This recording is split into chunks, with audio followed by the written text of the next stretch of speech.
Greeting from Lianyungang in Jiangsu Province, Eastern China, and welcome to CGTN's special roundtable discussion from the Global Public Security Cooperation Forum. And I'm CGTN's Zhou Jiaxing. Today, we'll bring you 4 eminent leaders to discuss and explore how nations and international organizations can collaborate to address pressing and diverse public security challenges, from cyber threats to transnational crimes, through China's action and visions on global governance. Now let's meet our distinguished panelists. They are Mr. Zheng Weixiong, Chairman of the Global Public Security Cooperation Forum. Welcome. Mr. Ahmed Lassirezi, President of the International Criminal Police Organization, or Interpol. And Ms. Li Wen, Chief of Mission with the International Organization for Migration in China. Last but not least, Mr. Zafauddin Mahmood, former Special Assistant to the Pakistani Prime Minister and President of the Understanding China Forum, a Pakistan think tank, and also the advisor to the Ball Asia Forum.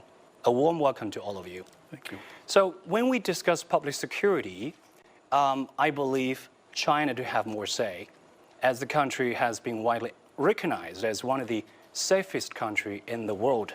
Specifically, we know that it has maintained one of the lowest incidences of fatal criminal cases, the lowest rates of criminal offenses, and the fewest cases involving firearms and explosives, according to Chinese Ministry of Public Security. I just wanted to start with Chairman Zheng. Would you please share with us your findings about how China has achieved this? Right. Now, the law and order situation in China has remained very favorable for a number of years.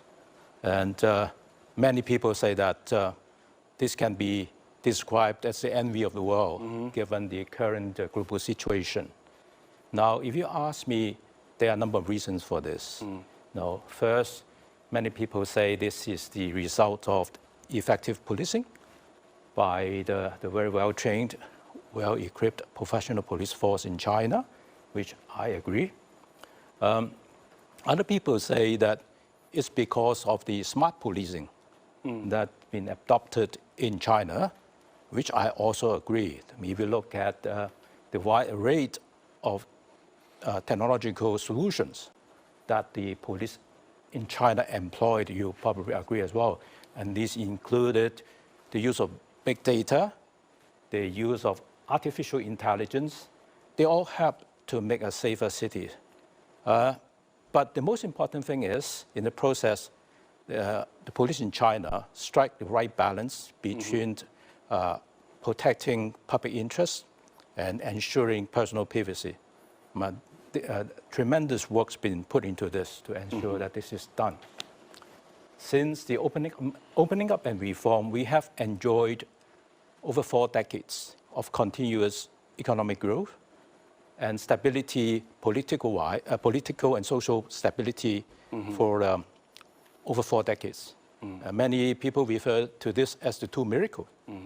The 2 miracles actually have formed a virtuous cycle whereby security drives stability, and stability drives prosperity, and then this goes round and round.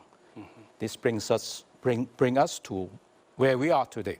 Ms. Li, I just wanted to go to you. In your view, how important is that the public security is playing a role in building, a public trust among citizens as well as foreign visitors coming to China? Since the implementation of visa waiver policies, we have seen a remarkable increase in the number of international travelers to China. So earlier this year, my team talked to some of those people, and as well as some migrants, international migrants who have lived in China for a while. And we asked them to share their experience in China. And one of the questions we asked them was, what do you like most about China? And safety was among the top 3 things highlighted by all of them. So for international migrants, safety is particularly important because it fosters a sense of security and belonging in a new environment, which sometimes can be challenging for newcomers to navigate. And when migrants feel safe, they're more likely to participate in community life, pursue economic opportunities, and access social services without fear or hesitation. And also, a secure setting will also reduce their emotional stress and uncertainties allowing migrants to focus on their personal growth and contribute more positively to the host society. So, Mr. Zafar, I know that you've been here for almost 50 years, and you have more to say about the safety here in China. What is your observation about, China's governance in public security? When I came to China in 1976, what I observed was that the Chinese policing system has special characteristic. One, it was people-centric even at that time. It was proactive, and it was inclusive, community-based kind of a policing system. So in small neighborhoods, the policeman on duty would almost literally know each and every person living in that area. So that kind of a community-based policing system with Chinese characteristics, as we always said, was a part of the Chinese policing system.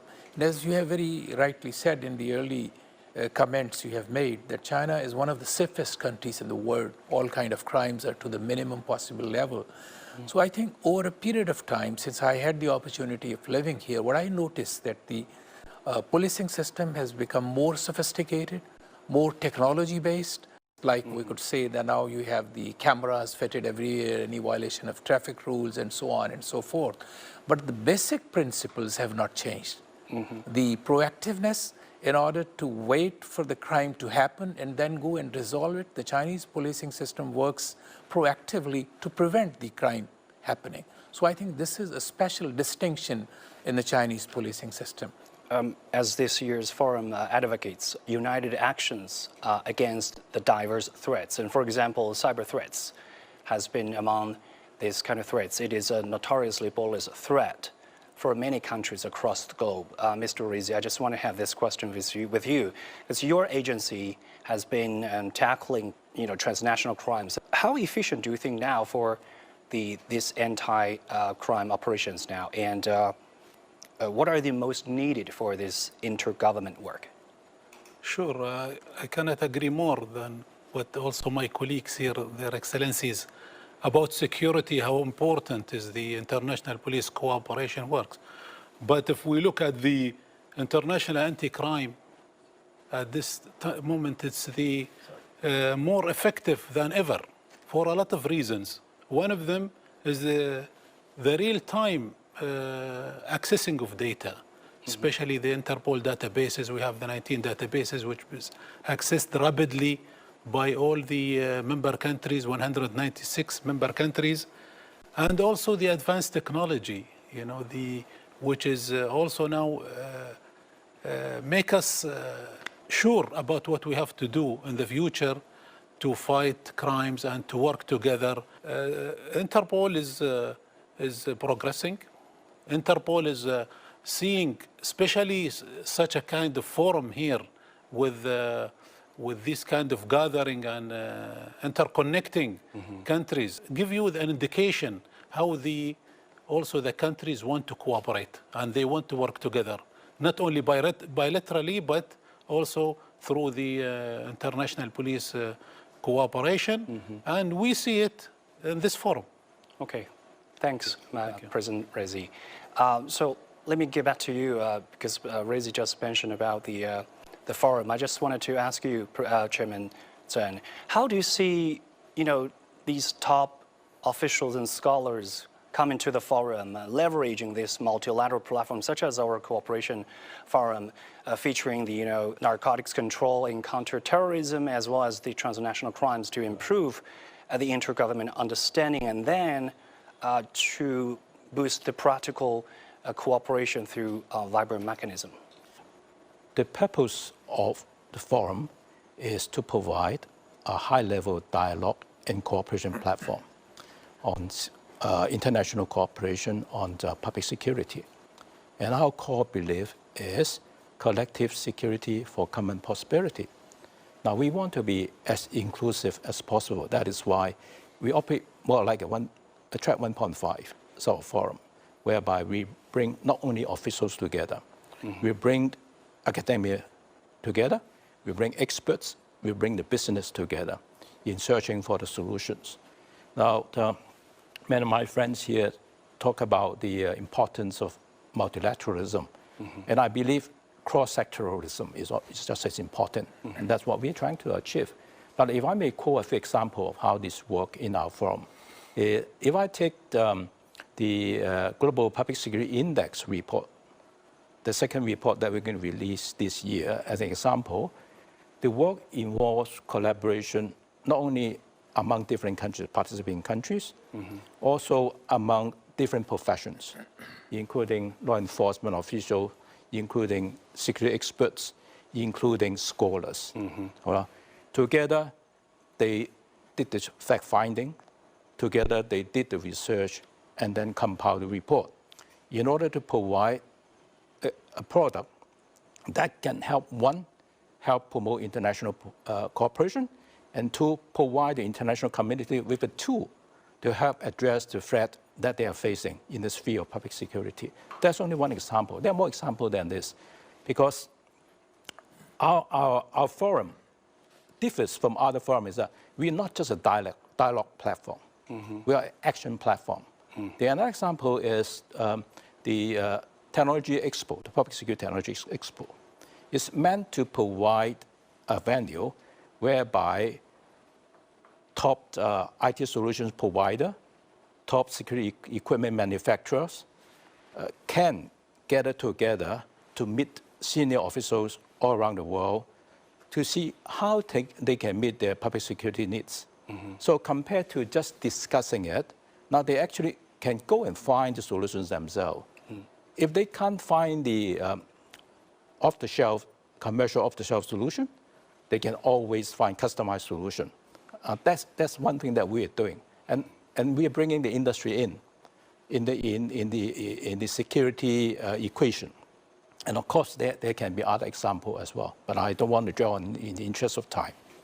Okay, so you referred to the Global Security Initiative proposed back in 2022, which actually underscores multilateralism. Right. Chinese President Xi Jinping this month also proposed the Global Governance Initiative, which again upholds that the multilateralism is the basic pathway of global governance. And with this framework, I think this Lianyungang Forum, since 2022, hosted thousands of participants from governments and also international organizations, including representatives from the global South countries, to discuss the public security strategies. And then the security initiative also encourages technology transfer and joint venture, joint innovation. I just wanted to go to Mr. Zafar. What makes, in your opinion, what makes these initiatives particularly relevant for developing countries? Well, let's start from the Global Security Initiative. I think public security is a very important subject, but somehow it has not been given the proper attention it deserves. I don't think there are many multilateral platforms like Lianyungang Security Forum where you discuss exclusively the public security issues. And as the chairman has very rightly said, it's not only the experts, the specialists, or the scholars, but the actual people who are working in the field, and then with the technology providers. You have a very good combination of these things. So my personal view is that President Xi's this Global Security Initiative provided the well-needed platform to discuss these issues. And you can see the success that every year the number of participating countries is increasing. It means there is a global demand for such kind of a platform where they can discuss issues. Of course, public security differs from country to country, but there are some commonalities which can be discussed. So the second question which you have asked, that for the developing countries, the security issues have become much more complex and complicated what they used to be many decades ago. So the countries with the different level of development, like particularly in the global south, the developed countries in Africa, Asia, Latin America, they need to learn more about the sophistication, the criminals which they have adopted very recently. So I think this platform provides a very unique opportunity where the experts can sit down, discuss, exchange views, and they can learn from each other's successful experience for the global good, for a better security all over the world. Okay, so President Rizzi, you want to have your take on this issue? Yes, the initiative of the president, for sure, it is give a roadmap. But what is make this special here in this forum, that the as they said, private sector with also the different countries coming to this beautiful country and to this beautiful city, and also because of safety, as His Excellency said, the security and safety in this region, people attracted also to attend, to share. This is my third time to participate in this forum. UN agencies represented here, Ms. Lee, United Nations would be the core platforms for practicing the multilateralism and also advancing global governance. And 80 years on, how do you assess as the agency worker about its, this rising unilateralism issues, and how would the agency tackle with that issue? Indeed, over the last 80 years, UN has played a central role in upholding UN charters and promoting rules-based international order and strengthening cooperation among member states. And all this actually has laid the groundwork for the phenomenal economic and social progress the world has achieved since the end of World War II. Today, we are living in an increasingly globalized world where countries are closely connected. And if we are looking at sustainable development and long-lasting peace, collaboration, cooperation is even more critical than ever before. The rise of unilateral approaches, unfortunately, risk destroying the very foundation of world peace and prosperity by eroding trust, fragmenting international systems, and weakening the ability of international community to work together for shared objectives. So to counter unilateralism, the UN continues to promote inclusive dialogue, strengthen international legal frameworks, and build consensus around common challenges such as climate change. Actually, migration is one of the areas where countries have diverging and sometimes even polarized views. However, we are now confronted, the world is confronted by such challenges as a growing number of displaced people. Now, last year, the number stood at more than 120 million globally, a record high. Due to poverty, due to conflicts, and increasingly due to climate change. No country, no matter how powerful, cannot tackle those issues alone. So in 2018, the UN General Assembly managed to adopt the Global Compact for Migration, the most comprehensive intergovernmentally negotiated document on migration so far. And that document, Global Compact, is underpinned by such principles as people-centered, international cooperation, rule of law, and inclusive partnership. And next year, UN General Assembly will conduct the second global review of Global Compact. So that will provide a good opportunity for the international community to reflect on the meaning of multilateralism and then to share experiences and to discuss the solutions to common challenges, as well as to strengthen partnership. Okay, thanks. So there are also some guideline and concrete outcomes from our forum. For example, the Global Public Security Index. Tell us about, what is it exactly about, Chairman Zhang, and how can such tools that inspire policymakers and facilitate multilateralism? Right, thank you for the question. The Global Public Security Index report that we are producing is not meant to be a scorecard, nor meant to be a league table.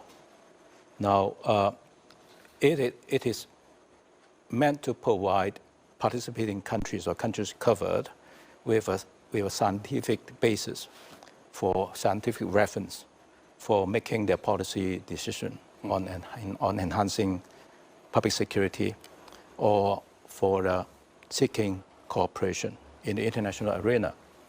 Now, since every country is different, it would be wrong to make any direct comparison. Sure. And that is why we will not do so. Okay? But then, with the information that we provide to the countries covered, they should be able to see for themselves the current public security situation in the country, more specifically in the 4 areas of public order and public safety, on the road safety, on the counterterrorism, and on cyber security.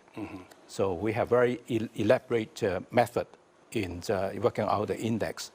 And then we also have an overview of the global situation. The index report will not only provide the individual countries with the information they need, we also provide the world with the information they need so that they can focus on areas which they must cooperate. The report actually identifies particularly weak area or particular area where people are not happy about, because this report which we produce are based on open source data, on statistics. It's also based on independent survey from the populations in the countries covered as well. So you got both subjective data and objective data in there. So in my opinion, it presents a very clear picture of both the global situation and the individual country situation. So it's a very good tool. I just wanted to refer to one of our CGTN polls conducted earlier this year. It shows that nearly 85% of our 26,000 respondents from 41 countries praised China's people-centered development approach, as some of our panelists just mentioned. And this global governance initiative also underscores this people-centered approach as the underpinning value of the global governance. I just want to have these following questions for all of you here as the last one.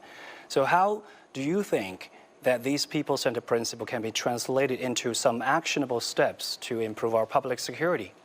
From Chairman. What people-centric means to us. And that is why we are involving as wide as possible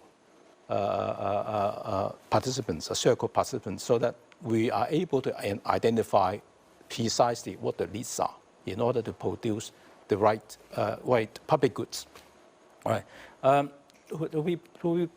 People-centric also means that we have to make sure that we actually focus on the right issues. We talk about delivering benefits to people on things that they need. But then the right focus, how do we do that? By being people-centric, it means that we have to be as diverse as possible in our view, in setting our direction, and so that we are able to meet the aspiration of the people. And one last thing about people-centric approach is we often deal with statistics.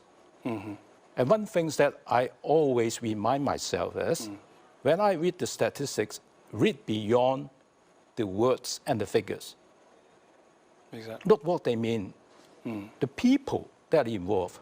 Take the drug report, the World Drug Report this year as one example. In the world's population, we have 300 million people with drug problem. And the way I look at it, taking the people-centric approach, is the suffering of these 300 million people that is experiencing, and equally the suffering that their families and friends are experiencing.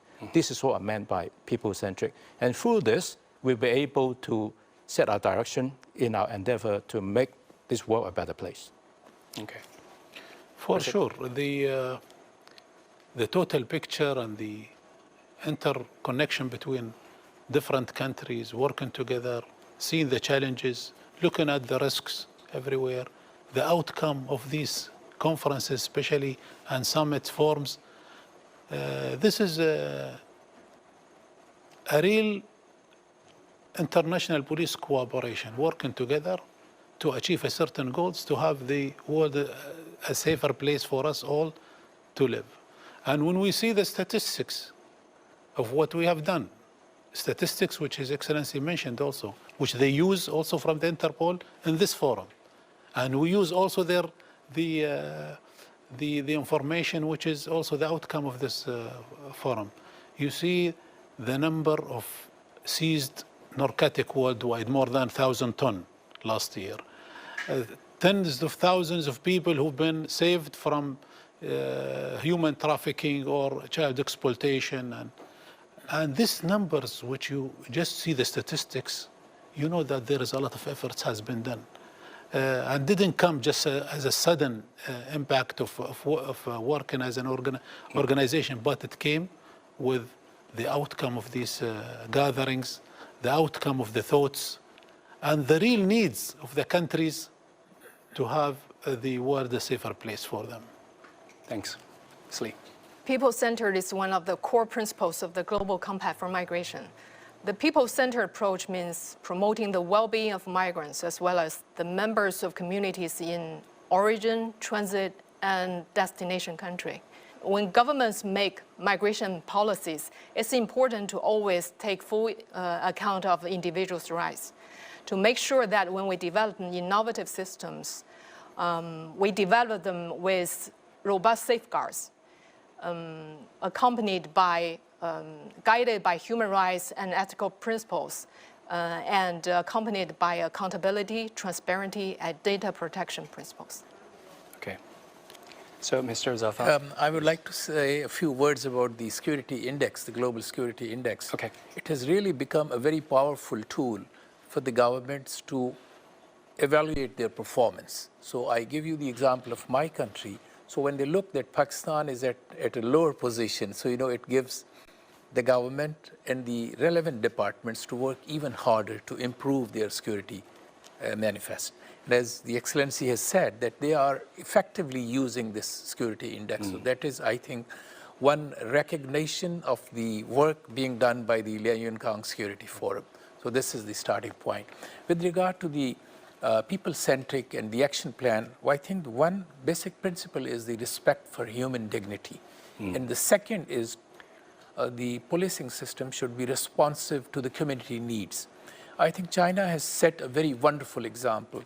So as we were talking before, that at every level, starting from the president to the county level, even to the village level, there is a great interaction between the executing authorities and the common people.